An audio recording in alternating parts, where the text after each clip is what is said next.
Lecture du livre Vers Jésus d'Ellen White. Il nous faut un sauveur.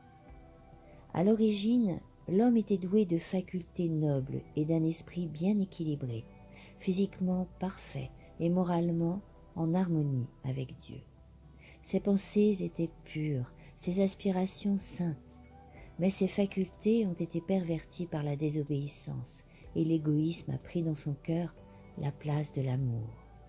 Sa nature morale a été tellement altérée par la transgression qu'il lui est devenu impossible, par sa propre force, de résister à la puissance du mal. Il est devenu captif de Satan et serait à jamais resté dans son pouvoir si le Seigneur ne s'était interposé d'une manière spéciale. Le but du tentateur était de fausser le dessein en vue duquel Dieu créa l'homme et de couvrir la terre de ruines et de désolation. Cela fait, il se proposait de montrer que ces ruines étaient la conséquence de la création de l'homme. Dans son état d'innocence, l'homme vivait dans une heureuse communion avec celui dans lequel sont cachés tous les trésors de la sagesse et de la science. Colossiens 2:3. Mais après son péché, ne trouvant plus son plaisir dans la sainteté, il voulut se cacher loin de la présence de Dieu. Telle est encore la condition du cœur irrégénéré. Il ne bat pas à l'unisson avec le cœur de Dieu, et il ne trouve par conséquence aucune jouissance dans sa communion. Le pécheur ne connaîtrait pas le bonheur en la présence de Dieu. La société des êtres saints lui serait intolérable. S'il lui était permis de franchir le seuil du ciel, il y serait malheureux. L'esprit de complet désintéressement qui règne en ce lieu, où tous les êtres sont en harmonie avec l'amour infini, ne ferait vibrer dans son cœur aucune corde sensible. Ses pensées, ses intérêts, ses mobiles seraient en opposition avec ceux de tous ses habitants. Il serait une note discordante dans la mélodie du ciel. Le ciel serait pour lui un lieu de torture. Sa seule pensée serait de s'éloigner de la face de celui qui en est la lumière et la joie. Ce n'est pas un décret arbitraire de la part de Dieu qui interdit l'accès au ciel aux méchants. Ils en sont exclus par leur incapacité de jouir de la compagnie de ses habitants.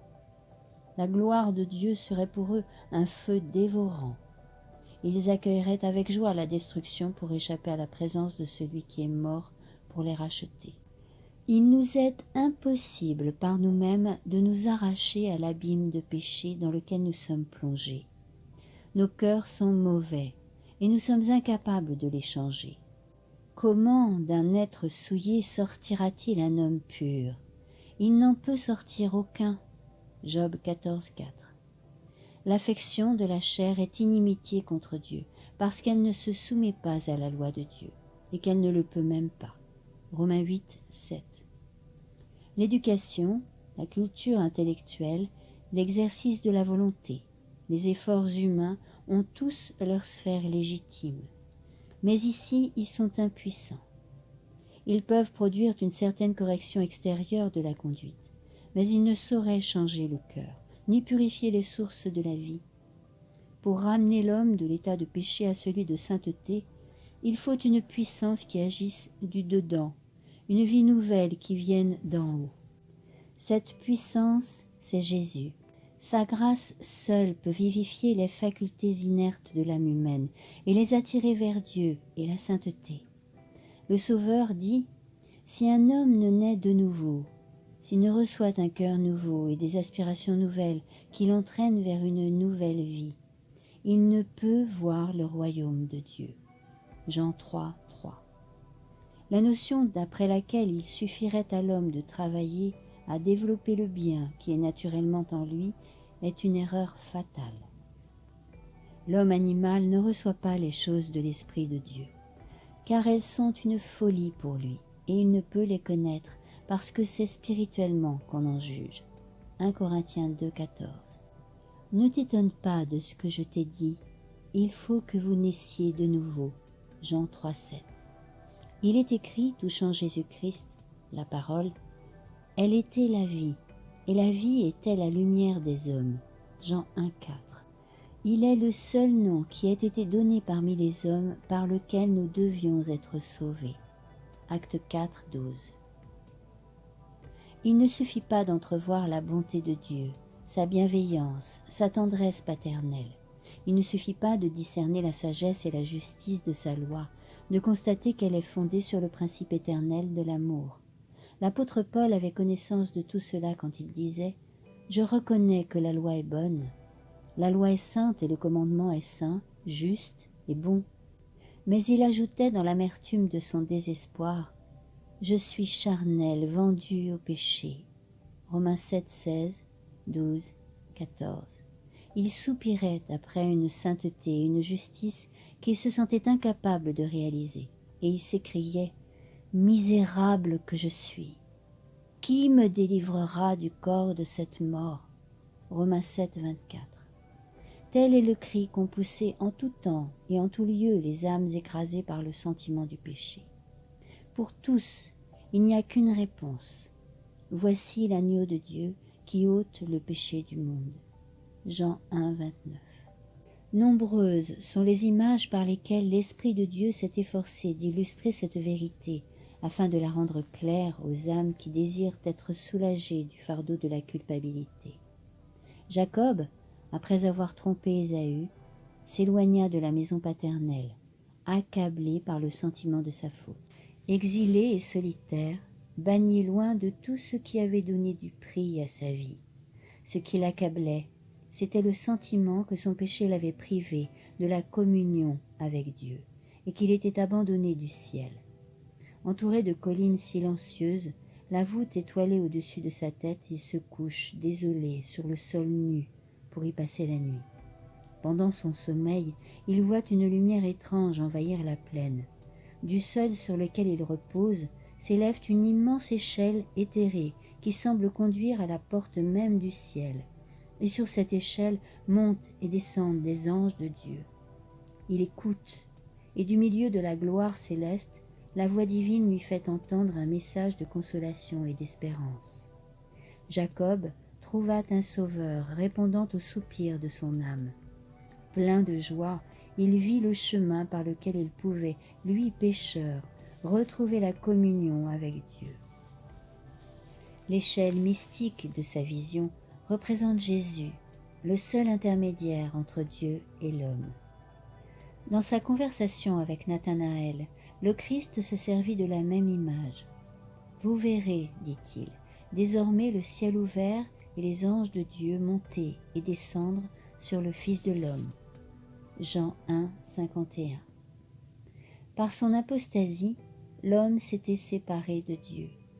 La terre avait divorcé d'avec le ciel.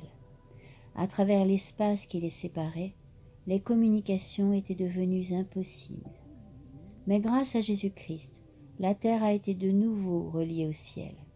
Par ses mérites, le Sauveur a jeté un pont sur l'abîme creusé par le péché, de sorte que les anges peuvent communiquer avec l'homme. Par Jésus, l'homme déchu, faible et impuissant, a pu de nouveau avoir accès à la source de la puissance infinie. Mais c'est en vain que l'humanité rêve de progrès, en vain qu'elle travaille à son relèvement, si elle néglige cette source unique d'espérance et de salut qui lui est offerte. Toute grâce excellente et tout don parfait procède de Dieu. Jacques 1, 17. Il n'y a pas, hors de lui, de véritable excellence de caractère. Et le seul chemin qui mène à Dieu, c'est Jésus-Christ. « Je suis le chemin, la vérité et la vie, dit-il. Nul ne vient au Père que par moi. » Jean 14, 6. Le cœur de Dieu déborde pour les enfants des hommes d'un amour plus fort que la mort. En sacrifiant son Fils, il a abandonné tout le ciel en notre faveur. La vie, la mort et la médiation du Sauveur, le ministère des anges, les appels de l'Esprit, le Père agissant au-dessus de tous et par le moyen de tous, l'intérêt incessant des êtres célestes. Tout est mis en œuvre en vue de notre rédemption. Oh, arrêtons nos regards sur le prodigieux sacrifice consommé pour nous. Essayons de nous rendre compte de la somme d'énergie et de labeur que dépense le ciel en vue de ramener les égarés à la maison du Père. Des mobiles plus forts et des agents plus puissants n'auraient jamais pu être mis en activité. la récompense inouïe réservée à ceux qui font le bien, les jouissances du ciel, la compagnie des anges, la communion et l'amour de Dieu et de son Fils, le perfectionnement et le développement de toutes nos facultés à travers les siècles éternels, ne sont-ce pas là des encouragements suffisants pour rendre à notre Créateur et Rédempteur le service affectueux de nos cœurs? D'autre part, les jugements de Dieu prononcés contre le péché, la rétribution inévitable, la dégradation de notre caractère et la destruction finale sont décrits dans la parole de Dieu pour nous mettre en garde contre les pièges de Satan. Ne nous inclinerons-nous pas humblement devant la miséricorde de Dieu? Qu'aurait-il pu faire de plus pour nous? Entrons en rapport avec celui qui nous a aimés d'un amour incommensurable. Profitons de l'occasion qui nous est offerte afin d'être transformés à l'image du Sauveur et de rentrer dans la société des anges ainsi que dans la faveur et la communion du Père et du Fils.